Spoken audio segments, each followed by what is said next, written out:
তোমরা প্রতিটা ছেলেই ভাইয়া কিছু না কিছু পড়ালেখা করছো, স্কুলে পড়ো আর হাই স্কুলে পড়ো আর কলেজ লেভেলে পড়ো, ভাইয়া দুই চার অক্ষর পড়ালেখা করছো ভাই, তুমি মূর্খ না, তুমি নাদান না, তুমি আহাম্মক না, বেওকুফ না। কাজে এতটুকু দিমাগ কাজে লাগাও।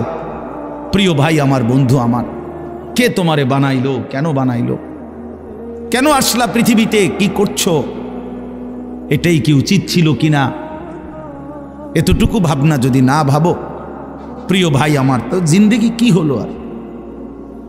এতটুকু অনুভূতি যদি না জাগে দিলে, সারাদিনে এক ওয়াক্ত নামাজ পড়লাম না, তা আমি কিসের মুসলমান? দিন রাত আমি নারী ছাড়া, ছবি ছাড়া, নর্তকী ছাড়া, জিনা ব্যভিচারের দৃশ্য ছাড়া আমার জীবন চলে না, রাত কাটে না, আমি কিসের মুসলমান? 30 বছর যে সুদ খায় এই হারামখোর কিসের মুসলমান? 30 বছর ধরে যে মিথ্যা বলে, প্রতিদিন ওজনে কম দেয়, কাস্টমারকে ঠকায়, প্রতিদিনও হারাম রোজগার করে, এই নাফরমান কিসের মুসলমান?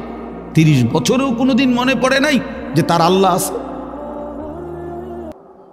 30 বছরেও কোনোদিন কারো লাশ মৃত্যু দেখে নাই, কারো জানাজা পড়ে নাই, একটা বারো কলিজার মধ্যে কথা আসে নাই যে হায় এমন নীরব নিস্তব্ধ লাশ তো আমিও হয়ে যাব একদিন।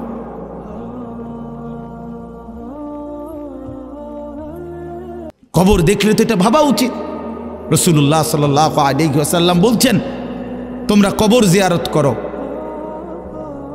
তোমাদের কবর জিয়ারত করলে 3টা জিনিস উপকার হবে, 3টা ফায়দা হবে। তুজাহিদু ফিদ দুনিয়া, দুনিয়ার প্রতি বিরাগ হবে, দুনিয়ার বিমুখতা আসবে, আখিরাতের ফিকির আসবে। ওয়া তুযাক্কিরুল আখিরা, আখিরাতের কথা স্মরণ পড়বে। ফাইন্না ফি জিয়ারাতিহা তাযকিরা, কবর জিয়ারতের মধ্যে তোমার নিজের জন্য তুমি উপদেশ লাভ করবে। রাসূলুল্লাহ সাল্লাল্লাহু আলাইহি সাল্লাম বলেছেন 3টা লাভ। 1 নাম্বার, দুনিয়ার প্রতি বিমুখ হবে, আখিরাতের আগ্রহ বাড়বে। 2 নাম্বার, স্মরণ হবে আর উপদেশ অর্জন হবে যে হায় এই মানুষটা আমার মতো হাঁটতো, ছুটতো, ফিরতো, ঘুরতো, কথা বলতো, জলচ্ছেন্ত আমাগো চাচা বড়া, আমার বাপ, আমার ভাই, উনি আমার চাচাতো ভাই, এ তো আমারই মতো দৌড়তো, ছুটতো, হাঁটতো, খাইতো, ঘুমাইতো, কিন্তু আজ সেই জ্বলন্ত মানুষটা এভাবে স্তব্ধ হয়ে গেল। পৃথিবীর কত মানুষ কত আওয়াজ করতেছে, বেচারা একটা শব্দও করে না। যে মানুষটা একটা মশার আওয়াজে ঘুম ভাঙ্গা যাইতো, আজ এত মানুষের চিৎকার চেঁচামেচি, এই লাশ কেন নড়ে না? আল্লাহ নবী সাল্লাল্লাহু আলাইহি ওয়াসাল্লাম এক সাহাবীর জানাজা পড়তে গিয়ে কবরের দিকে তাকাইয়া, হাদিসে আছে হযরত বারা ইবনে আযিব রাদিয়াল্লাহু তাআলা আনহু থেকে বর্ণিত, তিনি বলেন আল্লাহ নবী সাল্লাল্লাহু আলাইহি সাল্লাম আমাদেরকে সাথে নিয়ে এক সাহাবীর জানাজা পড়তে গেছেন। জানাজা পড়তে গিয়ে কবরের সামনে তাকায়া অনেকক্ষণ কাঁদছেন, খালি কবরের দিকে তাকায়া। আমরাও তার সাথে কাঁদলাম। তো কান্না শেষ করে চোখের পানি মুছে আল্লাহ নবী সাল্লাল্লাহু আলাইহি ওয়াসাল্লাম বললেন, ইয়া ইখওয়ানি লিমিসলি হাদা ফাআইদ্দু, আমার সাথীরা এই কবরের জন্য তোমরাও রেডি হও। নবীজি বলছে আইদ্দু, কবরের জন্য তোমরাও প্রস্তুতি নাও। রাসূলুল্লাহ সাল্লাল্লাহু আলাইহি ওয়াসাল্লাম বলছেন, বন্ধু, মা রাআইতু মানদারান কাত্তু ইল্লা ওয়াল কবরু আফজাউ মিনহু। আল্লাহর নবী সাল্লাল্লাহু আলাইহি সাল্লাম বলেন, আল্লাহর কসম উম্মত, কবরের আযাবের চাইতে ভয়ানক কোন দৃশ্য আমি রাসূল আর কিছু দেখি না। আপনারা অনেক মনে অনেক চালাক, অনেকে বুদ্ধিমান, হুজুররা এসব নিয়েই পড়ে আছে। হ্যাঁ, এসব নিয়েই পড়ে আছে। কে মনে করাই দিবে কবর? দুনিয়া মনে করাইবার তো লোকের অভাব নাই। এই মিয়া, দুনিয়া তো সবাই মনে করাই দিতেছে। কবর মনে করাবে কে বন্ধু? আখিরাত মনে করাবে এই 2-4 জন মোল্লা মুন্সি। এরাও যদি পৃথিবীতে না থাকে, আপনারা যদি এদেরকেও হারায় দেন, সরায় দেন, তো আপনাদেরকে আখিরাত মনে করাবে কে? কবর মনে করাবে কে? দুনিয়া বুঝাবার জন্য তো লোকের অভাব নাই। একটা মাহফিলে আমি যদি এখন বলি আসেন আজকে যেহেতু আমাকে দাওয়াত দিছে সবাই মনোযোগ দিয়ে শুনেন একটি অটো কিভাবে চালাইতে হয় আজকে আমার আলোচ্য বিষয়। তো এখন এইটা বললে মানুষে হাসি দিবে না? কথা বলেন না কেন? ব্যাক কল হুজুর অটো কেমনে চালাইতে হয় এইটা কনের লেগে নিয়ে আপনার এনে দাওয়াত দিই দই মিয়া। তো তাহলে আপনি দেখুন আমগো যে আমরা দুনিয়া বুঝাইতাম, তো আমি তো বুঝাইতাম চাইছিলাম, আপনি আসলেন কেন বলেন? সিএনজি কিভাবে চালাইতে হয় না বন্ধু, আল্লাহ তাআলা কোরআনুল কারীমের মধ্যে বলছেন আমাদের ইলমের মাকসাদ কি, কেন আল্লাহ তাআলা উলামায়ে কেরামকে যাকে যেটুকু কোরআন সুন্নাহর ইলম দিয়েছেন, আল্লাহর কসম কোরআন শরীফের সরাসরি আয়াত আল্লাহ তাআলা বলছেন ফালাউলা নাফারা মিন কুল্লি ফিরকাতিম মিনহুম তাইফাতুল লিয়াতাফাক্কাহু ফিদ্দীন। আল্লাহ বলেন এই দ্বীনের উচ্চতর জ্ঞান কিছু মানুষ অর্জন করবে, ইলম অর্জন করবে। কেন? আল্লাহ বলেন ওয়ালিয়ুনদিরু কওমাহুম ইযা রাজাউ ইলাইহিম, তারা যখন নিজ জাতি কওম সম্প্রদায়ের কাছে ফিরে আসবে তারা আল্লাহর ভয় দেখাবে, আখিরাতের ভয় দেখাবে, কবরের ভয় দেখাবে, জাহান্নামের ভয় দেখাবে। ওয়ালিয়ুনদিরু এটাই উলামায়ে কেরামের কোরআন সুন্নাহর ইলমের মাকসাদ। এ তো কোরআন শরীফের আয়াত। কি আয়াত? কোরআন শরীফের আয়াত। ওয়ালিয়ুনদিরু কওমাহুম, জাতিকে ভয় দেখাবে, আল্লাহর ভয়, আখিরাতের ভয়, কবরের ভয়, জাহান্নামের ভয়। রাসূলুল্লাহ সাল্লাল্লাহু আলাইহি ওয়াসাল্লাম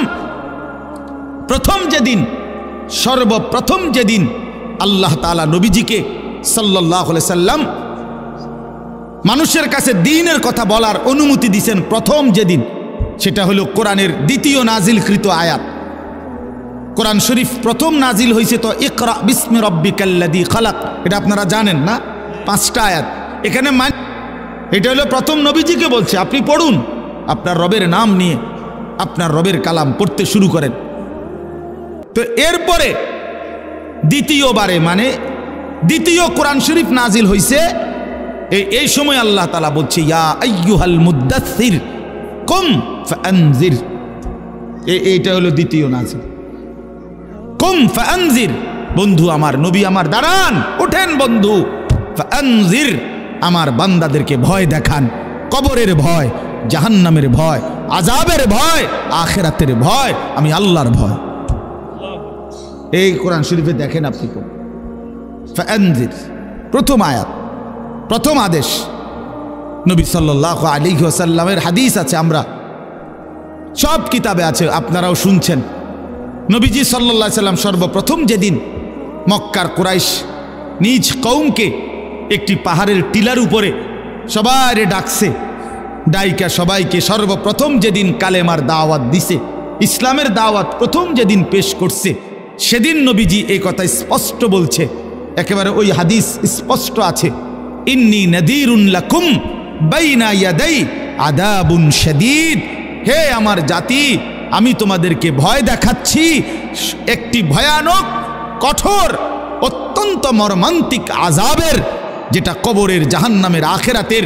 তোমরা সেই আযাব থেকে বাঁচার জন্য কুলু লা ইলাহা ইল্লাল্লাহ তুফলিহুন, সবাই আল্লাহর কালেমা পড়ো, লা ইলাহা ইল্লাল্লাহ পড়ো, তাহলে নিশ্চিত কামিয়াব হবে, ওই আযাব থেকে বেঁচে জান্নাতি হয়েছে। বাপ আমার, বন্ধু আমার, আমরা আপনাদেরকে আখিরাত মনে করাইলাম, আমরা আপনাদেরকে কিয়ামত মনে করাই, কবরের কথা মনে করে। এই মাহফিল মাকসাদ, এটাই মাকসাদ অন্যতম, এটা গুরুত্বপূর্ণ মাকসাদ আমাদের জিন্দেগি। এই ওয়াজ মাহফিল, এই জুমার খুতবা, চারিদিকের এই মাদ্রাসাগুলোর পড়ালেখার ফিকির, মসজিদ, মাদ্রাসা, আল্লাহওয়ালা, আউলিয়া ইজাম, উলামায়ে কেরাম, মুহাদ্দিসিনে কেরাম, মুফাসসিরিনে কেরাম, সবার এই সম্মিলিত যা আয়োজন, দ্বীনি যত আয়োজন, সব কিছুর মাকসাদ আখিরাত। বলেন না কি? বলো না ভাই, কি? আখিরাত, আখিরাত। দুনিয়া না, দুনিয়া সাজাইতে হয় না, দুনিয়া মালিক এমনিই দেয়। কোরআন শরীফে আছে কুলু ওয়া তামাত্তাউ কালিলান ইন্নাকুম মুজরিমুন। আল্লাহ বলে নাফরমান, পাপী, নাফরমানি অবস্থাতেই অসুবিধা নাই, আমার দুনিয়া ভোগ করো, আমার দুনিয়া খাও কিছুক্ষণের জন্য, শুধু এদ্দুর মনে রাখবা তুমি নাফরমান। ওয়াইলুন ইয়াউমাইযিল লিল মুকাদ্দিবিন, সেদিন হাসরের ময়দানে তোমার জন্য অপেক্ষা করছে জাহান্নাম। এ কথা শুধু মনে রাখ। এখন খাও, দুনিয়া আমি আটকাইতাম না, দুনিয়া আমি কোনো নাফরমানকে আটকাই না। ভাত তরকারি মাছ গোস্ত, পেশাব পায়খানা ঘুম, হ্যাঁ যৌন চাহিদা পূরণ, এগুলোর সমস্যা হইতো না। খাও, এগুলা ভোগ করো, দুনিয়া আমি আটকাই না। আল্লাহ তাআলা বলছে দুনিয়া আমি কুত্তারেও খাইতে দেই, দুনিয়া আমি জানোয়ারকেও খাইতে দেই। দুনিয়া জানোয়ারও ভোগ করে ভাইয়া। তুমি শুধু খানা খাও এটা না, কুকুরও খানা খায়। তুমি শুধু ঘুম যাও এটা না বন্ধু, কুত্তাও ঘুমায়। তুমি শুধু পেশাব পায়খানা করো না ভাইয়া, কুকুরও পেশাব পায়খানা করে। তোমার যৌন চাহিদা পূরণ হয় নারী দেখা, ছবি দেখা, কুকুরেরও যৌন চাহিদা পূরণ হয়। নাহলে কুকুরের বাচ্চা কাচ্চা হয় কেমনে? কুকুরের ছাও হয় কেমনে? তাহলে বুঝা গেল এতটুকুর নাম জীবন নয়, এতটুকুর নাম জীবন নয়। এই জন্য আল্লাহ তাআলা বলছে ইন্নাকুম মুজরিমুন, মনে রেখো নাফরমান, ভোগ করো আমার দুনিয়া, অসুবিধা নাই। নামাজ পড়ো নাই, সমস্যা নাই, ভাত খাও। সেজদা দাও নাই, অসুবিধা নাই, খানা খাইয়া লাও, শুয়ে লাও। ফজর পড়তে কখনোই মন চায় না, আচ্ছা ঠিক আছে, খানা খাও, নাস্তা খাও। শুধু মনে রাখবা ফজরের নামাজ পড়ো নাই, শুধু মনে রাখবা এশার নামাজ পড়ো নাই, শুধু মনে রাখবা সুদের টাকা, শুধু মনে রাখবা সিটারির টাকা, শুধু মনে রাখবা বেপর্দা জিন্দিগি, শুধু মনে রাখবা বেহায়া জিন্দিগি। বাকিটা আমি পরে দেখবো ফিডা, এখন ভাত খাও। ইন্না লাদাইনা আনকালা ওয়া জাহিমা, আমি আল্লাহ প্রস্তুত রেখেছি জাহান্নামের আগুনের শিকল এবং জ্বলন্ত আগুন। ইন্না আ'তাদনা লিল কাফিরিনা সালাসিলা ওয়া আগলালান ওয়া সাইরা, আমি আল্লাহ তাআলা সমস্ত নাফরমানের জন্য প্রস্তুত রেখেছি আগুনের শিকল 70 হাত লম্বা, 70 জিরাআন, এবং আগুনের বেড়ি যেটা কাঁধের সাথে বাঁধ দেওয়া হবে, হাত পিছনের দিকে নিয়া। এইভাবে প্রত্যেক নাফরমানকে হাসরের ময়দানে ফেরেশতারা এই 2 হাত পিছনের দিকে ভাবে দিয়া, থুতনির নিচে এই হাত রাইখা এইভাবে ঠেলা দিয়া আগুনের বেড়ি দিয়া বাঁধ দিবে। আল্লাহর কসম, এটা কোরআন শরীফের সূরা ইয়াসিনেও আছে, ইন্না জাআলনা ফি আ'নাকিহিম আগলালান ফাহিয়া ইলাল আদকানি ফাহুম মুকমাহুন। এইটার অর্থ এটাই, এইভাবে ধাক্কা দিবে।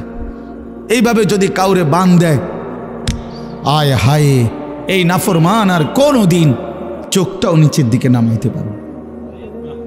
কেমনে নামাইবে? কিভাবে? ও সাইরা, এবং জাহান্নামের আগুন। এজন্য দোস্ত আমার, এই আয়াতগুলোর তরজমা শুনেন, তাইলেই বুঝবেন। এই আয়াতগুলোতে আল্লাহ তাআলা বলছে, বান্দা যাই করছো, বান্দা যে যাই লাফালাফি ফালাফালি, দুনিয়া নিয়া কামরা কামরি, হায় সম্পদের যথেচ্ছ ব্যবহার, হালাল হারামের মিশ্রণ, জায়েজ না জায়েজ, পাক না পাক, সব এলোমেলো করে ফেলছো বান্দা। জিন্দিগির কোনো নিয়ম নাই, কানুন নাই, শৃঙ্খলা নাই, উপার্জনের মধ্যেও কোনো হালাল হারামের কোনো পরোয়া নাই, জীবনের মধ্যেও কোনো হালাল হারামের পরোয়া নাই। আপন বোনও দেখো, পরের মেয়েকেও দেখো, নিজের বউরকেও দেখো, পরের বউরও দেখো। হায় হায় মুসলমান, হারাম টাকা হালাল টাকা সব মিক্সার করে ফেলছো। শুধু টাকা দরকার, দুনিয়া ভোগ করা দরকার। আল্লাহ তাআলা বলে, বান্দা যাই করছো, তবে শুধু এটা মনে রেখো, এই অচিরেই তুমিও থাকবা না, দুনিয়াও থাকবে না। এই 2 শব্দ মনে রাখেন, আমিও থাকবো না, গোটা সৃষ্টিও থাকবে না। আল্লাহ তাআলা বলেন তুমিও শেষ হয়ে যাবা, মরে যাবা, এই গোটা সৃষ্টি জগতও মরে যাবে। আমরা পৃথকভাবে মরলে বলে মৌত, আর গোটা সৃষ্টি জগৎ যেদিন মরে যাবে সেটারে বলে কিয়ামত। এই তফাৎ, শব্দগত তফাৎ। ব্যক্তির মৃত্যু হলে, একক মৃত্যু হলে সেটারে বলে মৌত, আর সমষ্টিগত পুরা কায়নাত, আল্লাহর পুরা মখলুকাত একসাথে যখন শেষ হবে সেটারে বলে কিয়ামত। তো আল্লাহ তাআলা বলছে, একদিন অচিরেই দেখতে দেখতে তুমিও নাই, একদিন শুনবা পৃথিবীও নাই। আসমানও নাই, জমিনও নাই, কায়নাতও নাই, সব আমি আল্লাহ তাআলা ভেঙ্গে চুরে চূর্ণ বিচূর্ণ করে ফেলব। ইযা সামাউন ফাতারাত, আসমান কাচের মতো চুরচুর করে ভাঙবে। ওয়া ইদাল কাওয়াকিবুন তাসারাত, কোটি কোটি তারকারাজি খসে খসে পড়বে। তারকারাজি কোটি কোটি বলতেও তো কোটি কোটি কতক্ষণ কইলে শেষ হইব? বুঝেন নাই কথাটা? মানে কোটি কোটি কোটি কোটি 10 বার কইলে শেষ হয়ে যাব নাকি? হিসাব আছে? সৌরজগতের কোনো হিসাব বিজ্ঞানীদের কাছে আছে শেষ? নাই, না নাই মিয়া। এই গ্রহ উপগ্রহ নক্ষত্র গ্যালাক্সি, এই নিহারিকা গ্রহাণুপুঞ্জ যা কিছু তো খবর নেই, খবর নেই। এমন গ্রহ পৃথিবীতে, এমন তারকারাজি নক্ষত্রের আলো যেটা পৃথিবী পর্যন্ত বিজ্ঞানীরা বলে যে এখন আইসা আলোই পৌঁছায় না। কি কয় এগুলো? কি গবেষণা? বাস্তবতা এমন হইতেই পারে। হ্যাঁ হ্যাঁ, নাইলে একটা উদাহরণ বলি। হাদিসের মধ্যে আছে, রাসূলুল্লাহ সাল্লাল্লাহু আলাইহি সাল্লাম বলেন, জাহান্নামের উপর থেকে একটা পাথর যদি ছাড়ে নিচে, জাহান্নামের গভীরে নিচে, তো ও জাহান্নামের নিচ, একেবারে সহিহ হাদিস, জাহান্নামের নিচে পর্যন্ত পৌঁছতে ৭০,০০০ বছর সময় লাগবে। এটা গভীরতা কত? হ্যাঁ, কি কোনো হিসাব আছে? কোনো? হায় হায়। এজন্য ভাইয়া আল্লাহ তাআলা বলেন এই কায়নাত কোটাটা ভাঙচুর হবে, সব চূর্ণ বিচূর্ণ হয়ে যাবে। ইন্না জালজালাতাস সাআতি শাইউন আযীম। আল্লাহ বলে, বান্দা, ইসরাফিল যখন ফু দিবে জমিনের মধ্যে ভূমিকম্প শুরু হবে, আর সেটা বড়ই ভয়ানক হবে। ইয়াউমা তারাউনাহা তাদহালু কুল্লু মুরদিআতিন আম্মা আরদাআত। যে মা তোর কোলের বাচ্চাকে দুধ খাওয়াইতেছিল, আদরের সেই বাচ্চাকে মা ইসরাফিলের ফু দিলে আর কিয়ামত শুরু হলে ভয়ে আতঙ্কে ছুটাছুটি করতে গিয়ে মা আপন সন্তান কোল থেকে ছুঁড়ে ফেলে দিবে। কোরআন শরীফের আয়াত। এগুলার কোনো ব্যাখ্যার দরকার লাগে না, এ শুধু তর্জমাই যথেষ্ট। ওয়া তাদাউ কুল্লু যাতি হামলিন হামলাহা। যে মা 9 মাস সন্তানকে গর্ভে পেটে বাচ্চা ছিল, ইসরাফিল ফু দিলে সেই মা এভাবে পাগলের মতো দৌড়াবে, গর্ভের বাচ্চা নিজে নিজে বের হয়ে যাবে। এটা কোরআন শরীফের আয়াত। ওয়া তারান নাসা সুকারা, সব মানুষ মাতাল হয়ে যাবে।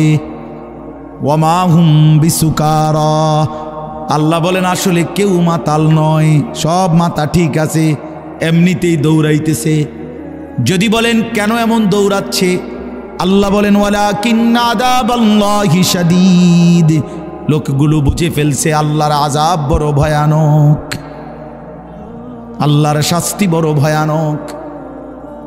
এজন্য বন্ধু আমার, দিন শেষে কিন্তু এটাই সত্য, তুমিও থাকবা না, জগতও থাকবে না, এই হাসি কান্না কোনোটাই থাকবে না, এই আলো অন্ধকার কোনোটাই থাকবে না, এই রোদ বৃষ্টি কোনোটাই থাকবে না, এই আসমান জমিন কোনোটাই থাকবে না।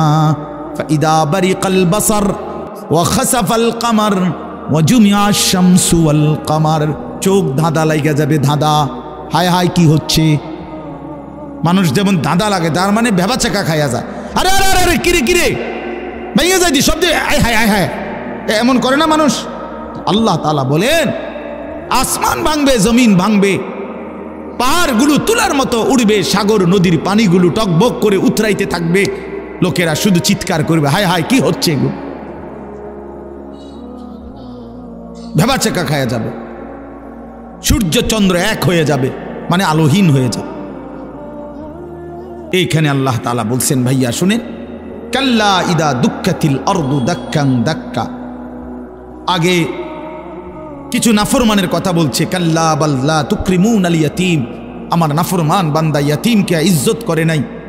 ওয়ালা তাহাদ্দুনা আলা তুআমিল মিসকিন, গরীব ফকির মিসকিন অভাবী মানুষকে খাবারের জন্য, অপরকে খাওয়ানোর জন্য উৎসাহিতও করে নাই। ওয়া তাকুলুনাত তুরাসা আকলাল লাম্মা, অন্যায়ভাবে হারামভাবে সম্পত্তি ভক্ষণ করেছে, গ্রহণ করেছে, ছিনিয়ে নিয়েছে। আল্লাহ বলেন এইভাবে ওয়া তুহিব্বুনাল মালা হুব্বান জাম্মা, আমার নাফরমান বান্দা বড় মজবুতির সাথে দুনিয়ার মাল আর সম্পদকেই প্রচণ্ড ভালোবাসছে, খুব চেষ্টা করছে, বিল্ডিং খুব মজবুত, একেবারে আপনার বুয়েটের ইঞ্জিনিয়ার দিয়া সয়েল টেস্ট করা, ফাইলিং খুব হেভি, ফাইলিং খুব মজবুত হয়েছে ফাইলিং। আমার একজনে বলতেছে, হুজুর একেবারে সবচেয়ে বড় বিসিএস ইঞ্জিনিয়ার, উনি বলছে 5টা করে রড দিতাম, আমি বেড়ারে না জানাই আরো একটা বাড়াই দিছি। বেড়া বেড়া একটা বেড়া একটা বেড়া ইঞ্জিনিয়ার ফেল হেবাটার কাছে, ওটা কি খামখেয়ালি কথা? আমি বলছি আমিও হেমিয়ারে, উনারাই বলছে আপনি একটা বেড়ায়, আপনি একটা বাড়াইয়া দিছেন, আপনারই সূত্রের মধ্যে বান্ধিয়ে লাইতেন রডের লগে। মানে এত মজবুত হয়েছে যে ইঞ্জিনিয়ারের বাপ ফেল। হাবড়া বুঝছে। হযরত মাওলানা তারেক জামিল সাহেব বলছিলেন, তিনি বলেন, এই বন্ধু, যে মাটির উপরে ভরসা করি তুমি এত মজবুত ফাইলিং করছো, ওই মাটিকে একবার জিজ্ঞেস করো না যে মাটি তুমি স্থায়ী কিনা, তুমি টেকসই কিনা, তুমি মজবুত কিনা। মাটি চিৎকার করে বলবে, প্রিয় বন্ধু আমি টেকসই না, আমি স্থায়ী না, আমি মজবুত না। ইসরাফিল ফু দিলে ইদা রাজ্জাতিল আরদু রাজ্জা, আমি মাটি রেজা রেজা পাউডার পাউডার হয়ে যাব।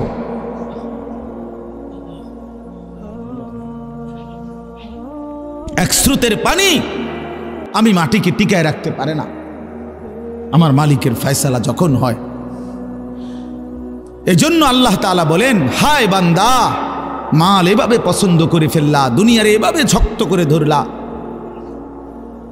কাল্লা, এবার শোনেন, কাল্লা ইদা দুক্কাতিল আরদু দাক্কান দাক্কা। এ আর 10 মিনিট আছে, 10 মিনিটে 10 আয়াতের তর্জমা শোনেন। এই সূরার 10টা আয়াত পড়ছি আমি। কাল্লা ইদা দুক্কাতিল আরদু দাক্কান দাক্কা। সাবধান বান্দা, দুনিয়াকে ভালোবেসে বড় বেশি ভুল করলা বান্দা। ইদা দুক্কাতিল আরদু দাক্কান দাক্কা, একদিন দেখবা এই জমিন চূর্ণ বিচূর্ণ হয়ে যাবে। পাথরে যেভাবে ভাঙ্গা চূর্ণ বিচূর্ণ করে, এইভাবে জমিন ও আসমানকে আমি আল্লাহ তাআলা চূর্ণ বিচূর্ণ করে ফেলেন। এরপরে আল্লাহ বলেন, হাসরের মাঠ কায়েম হবে। ওয়াজা রাব্বুকা, তোমার রব মালিক আল্লাহ তাআলা তিনি আগমন করবেন, উপস্থিত হবেন হাসরের মাঠে। কিভাবে? আল্লাহ তাআলা তার শান অনুপাতে। ওয়াল মালাকু সাফফান সাফফা, কোটি কোটি ফেরেশতা হাসরের ময়দানে লাইন ধরে সারিবদ্ধভাবে দাঁড়াবে। এই আপনি শুধু এই কথাটা বোঝেন, ছেলেরা ভাইয়া বুঝো যে হাসরের মাঠ কায়েম হবে।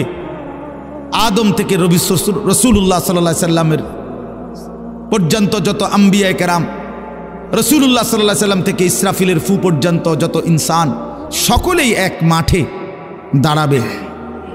আদম থেকে ইসরাফিলের ফু পর্যন্ত মহান আল্লাহ পাক উপস্থিত হবেন, কোটি কোটি ফেরেশতারা সারিবদ্ধভাবে দাঁড়াবে। আল্লাহ বলে, ঠিক এই মুহূর্তে হাসরের মাঠে এই অবস্থায় ওয়াজিআ ইয়াউমাইদিন বিজাহান্নাম, ফেরেশতারা জাহান্নামকে টেনে 70,000 আগুনের শিকল দিয়ে বেঁধে জাহান্নামকে টেনে হাসরের ময়দানে এনে হাজির করবে।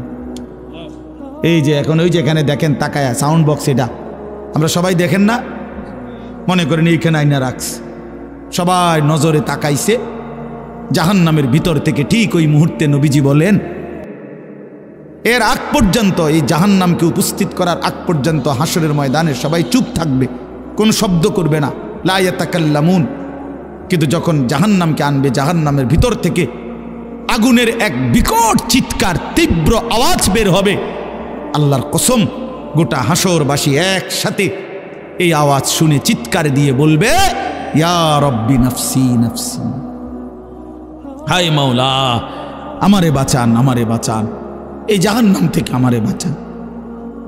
জাহান্নাম, রাসূলুল্লাহ সাল্লাল্লাহু আলাইহি সাল্লাম বলেন, ইব্রাহিম আলাইহিস সালাম ওনার ছেলে ইসমাঈলকে চোখে দেখবে, কিন্তু বলবে ইয়া রব্বি নাফসি নাফসি, আল্লাহ আমাকে বাঁচান। ওরে ওটাও বুঝো। ইয়াকুব আলাইহিস সালাম ইউসুফ আলাইহিস সালামকে দেখবে, মনে করেন ইয়াকুব আলাইহিস সালামকে বলবে, ওই যে আপনার ছেলে ইউসুফ দুনিয়ার হায়াতে 40 বছর যার জন্য আপনি কেঁদেছিলেন, সে যে দাঁড়ায় আল্লাহর কসম ইয়াকুব নবী বলবে, ইয়া রব্বি নফসি নফসি, মাওলা আমারে বাঁচান। ইউসুফেরটা সে বুঝুক,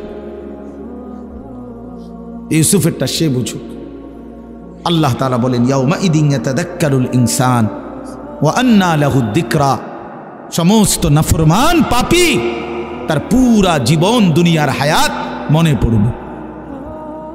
ওয়া আন্না লাহু যিকরা, সব বুঝে আসবে। লা তারাবুন্নাল জাহিম, জাহান্নামকে সচক্ষে দেখে সব মনে পড়বে, সব বুঝে আসবে।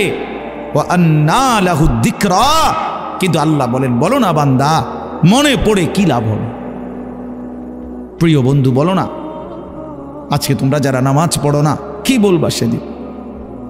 কেন নামাজ পড়লা না?